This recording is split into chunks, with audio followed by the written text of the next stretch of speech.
Good morning student, this is your computer class. Today we learn chapter number 9, algorithms and flowcharts. Algorithm is just a recipe. It's a finite list of instructions used to perform a task. Okay students.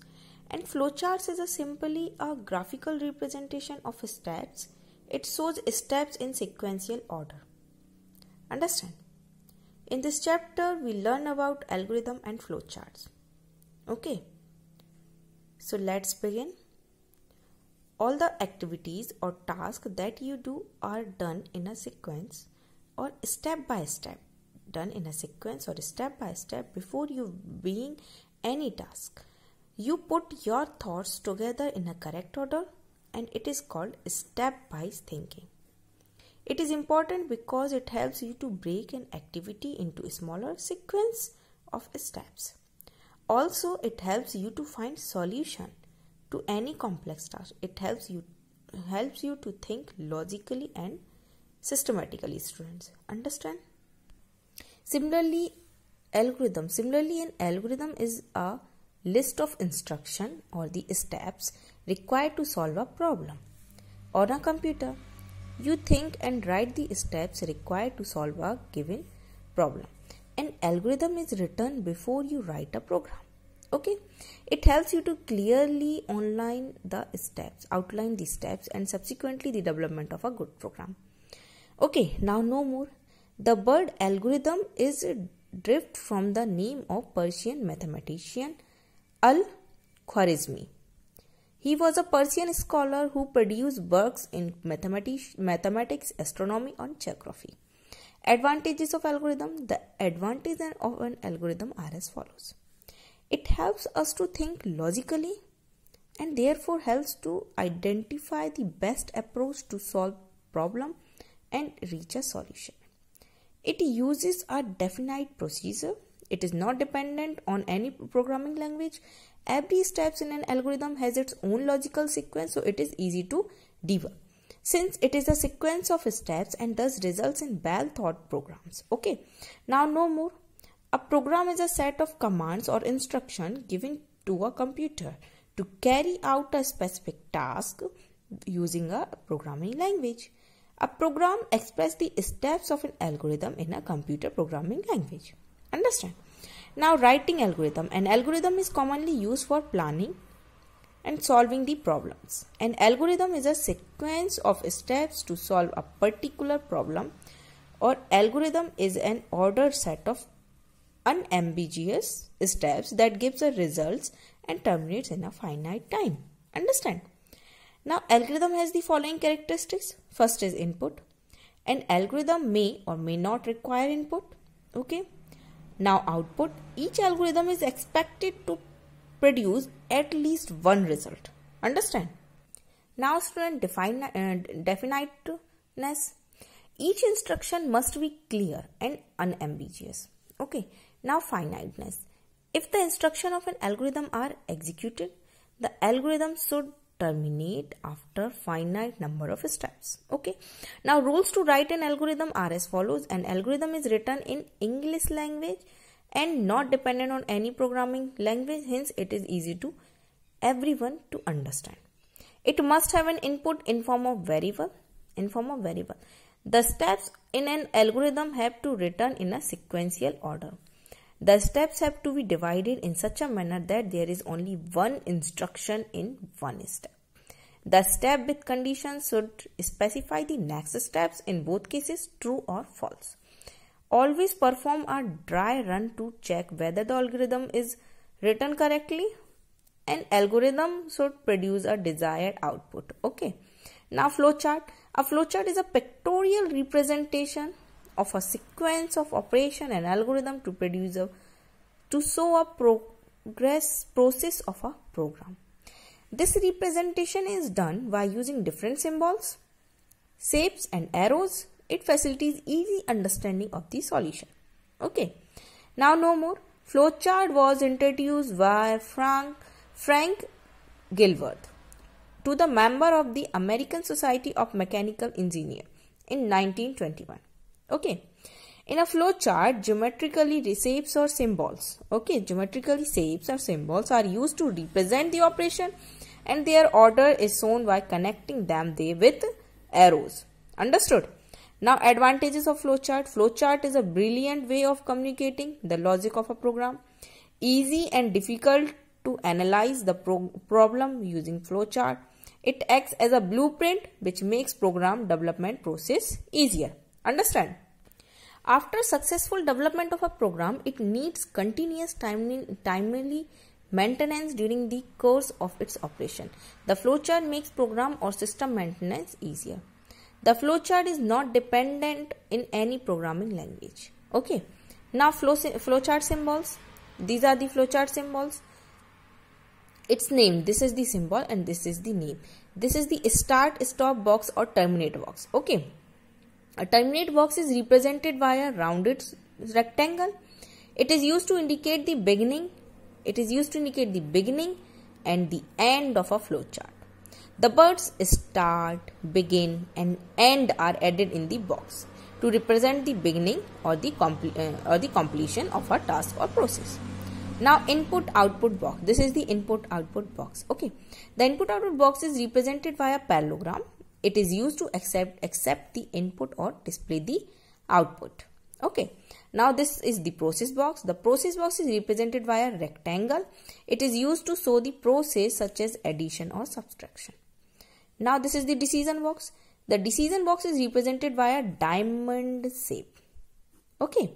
It is used to examine the condition and indicate the decision making process. A condition can either result in true or false. Okay. Now these are the flow lines. Okay. Flow lines are arrows that are used to connect one box of a flow chart to another. It indicates the direction of flow of information. Now connector. In case a flow chart is long and spans on more than a page, the connector that is represented by a circle is used to show jump from one point in the process flowchart to another. It connects different parts of a flowchart that are split between pages. Understood, student? Now, types of control structures. The algorithm and flowcharts include following three types of control structure. First is sequence. In this type of structure, statements are placed one after the other. The execution takes place starting from up to down. Okay, up to down. Execution takes place. Now, selection. The control is transferred basis the results of a condition that is either true or false. In case true, one of the two branches is explored. But in the case of false condition, the other alternative is taken. Usually, the if then is used to represent branch control. Now, loop repetition. The loop or repetition allows a statements to be executed repeatedly based on a certain loop condition. For example, while loop or for loop. Examples of algorithms and flowcharts. This is the write an algorithm and draw the flowchart to find the sum of two numbers. Algorithm. Step 1 input x, step 2 input y. Step 3 calculate the sum of two values given by the user, sum equals to x plus y, and step 4 output sum. Okay, this is the flowchart. Here we start. Okay, this the word start shows that be added in this box. Okay, represent the beginning of the task and beginning of the process. Okay, now input x. Okay, this is used to accept the input, and this is used to accept the input. Okay, and this is the process. Okay, process of the addition and subtraction. This is the addition. Okay, this is the addition sign. Now this is the output. Okay, this is accept the output. Okay, and now end. Okay, now no more. Only one flow line can enter and come out from a process box.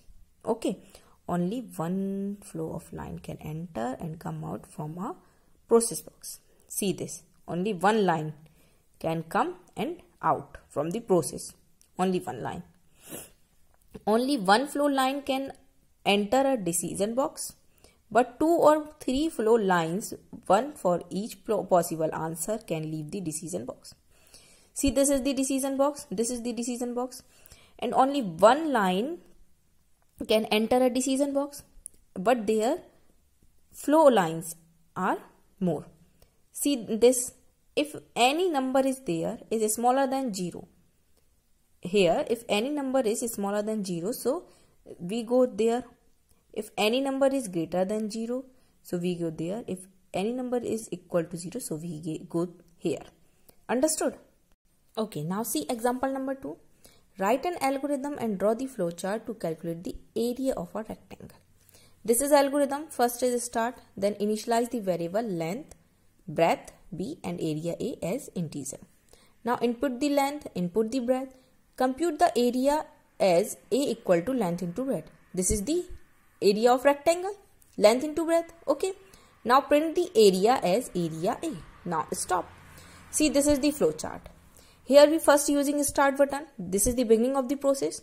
Now we initialize the variable length, breadth and area as an integer. Now input the length, input the breadth. Okay. Now this is the process box. So here it is process length into breadth and it is goes in area. Then print the area, whatever is number is in this area, so it is print and then stop. Okay. No more initializing the variable will depend on the programming language being used. Okay. Now see example number 3. Write an algorithm and draw the flowchart to find the area and perimeter of the square. Both area also and perimeter also. Start, then input this side or the length of the square L, then L into L, this is the area, then perimeter 4 into length. Okay. Display area perimeter and stop. This is start, then input value of L, then L into L, this is the area, then 4 into L, this then perimeter. Then both print area and perimeter also and then stop. Understood? Now see example number 4. Write an algorithm and draw the flowchart to find the area and perimeter of a rectangle. Start, then input length, breadth and rectangle L and B. Okay. Now area equal to length into breadth and perimeter is length into 2 into length plus breadth. Okay. Now display area perimeter and then stop. This is the flow chart. Firstly we start the process, start, then input value of length and breadth, then area length into breadth and then perimeter 2 into length plus breadth. Then we print both the values area and perimeter and then stop. Understood? Now see example number 5. Write an algorithm to draw a flowchart to find a simple interest. So what is the formula of simple interest? See there. See here. Start, then input value of principal, time and rate of interest. And formula of simple interest is principal into time into rate of interest and whole divided by 100. Okay. Now display SI and then stop. Here we accept input values of principal, time, rate of interest, then SI, then we use formula of simple interest, principal into time into rate of interest and whole divided by 100 and then print SI and then stop. So by the print, whatever is the answer, so it is come in SI and then print as whatever is simple interest. Okay, now example number 6. Write an algorithm and draw the flowchart to print the larger of two numbers. Start, then input two numbers, num1 and num2. If num1 is greater than num2, then print num1 is larger. Okay, if num1 is greater than number 2, else print num2 is larger. And if, then stop. See here, flowchart. Start, input num1 and input num2. If whatever you give input in num1 and whatever you give number in num2. So if num1 is greater than num2, if num1 is greater than num2, then it is yes, then print num1 is larger. And if it is no, then print num2 is larger. Okay, then stop. Understood? Okay, see example number 7. Write an algorithm and draw the flowchart to print the largest of two numbers. Algorithm start, then read three numbers, num1, num2 and num3. If num1 is greater than num2, then go to step 5.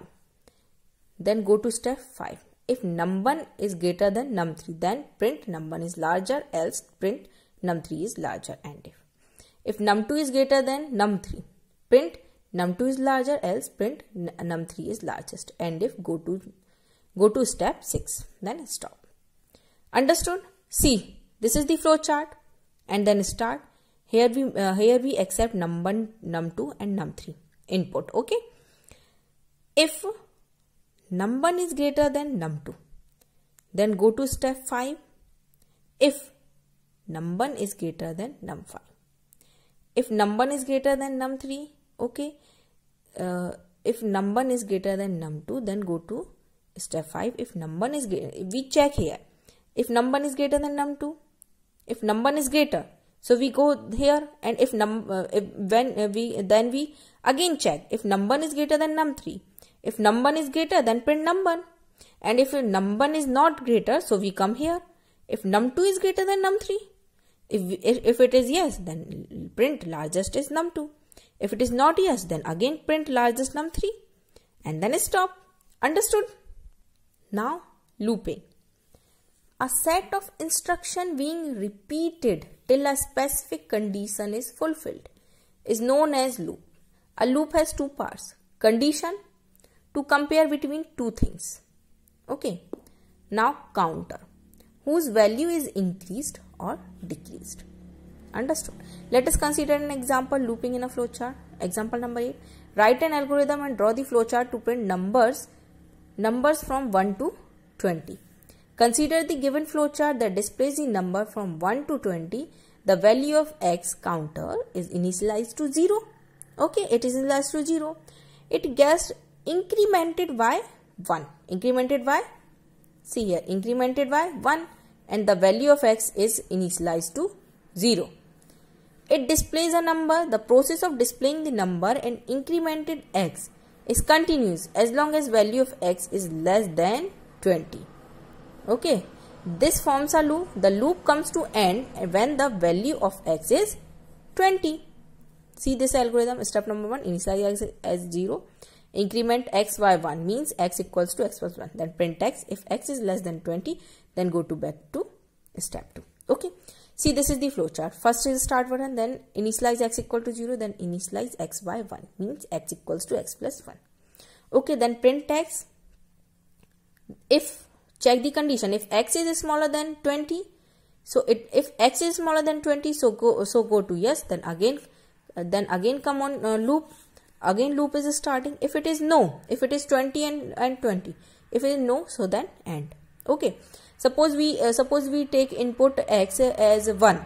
Okay, so if initialize x equals to 0, then it is come here. Then here it is x equals to 0 plus 1. So 0 plus 1, 1. So what is put in x? 1. So print x. So we print x 1. Okay. Then we check 1 is smaller than 20. Yes. Then again go here. Then again initialize x by 1. Value of x is 1. Then again 1 plus 1. It becomes 2. Then print x. Then again it is print 2. Then again 2 is smaller than 20. Yes, 2 is smaller than 20. Then again go. Then again initialize x by 1. Then now value of x is 2. 2 plus 1 become 3. Print x, then become 3. Again 3 is smaller than 20. Then again come in loop.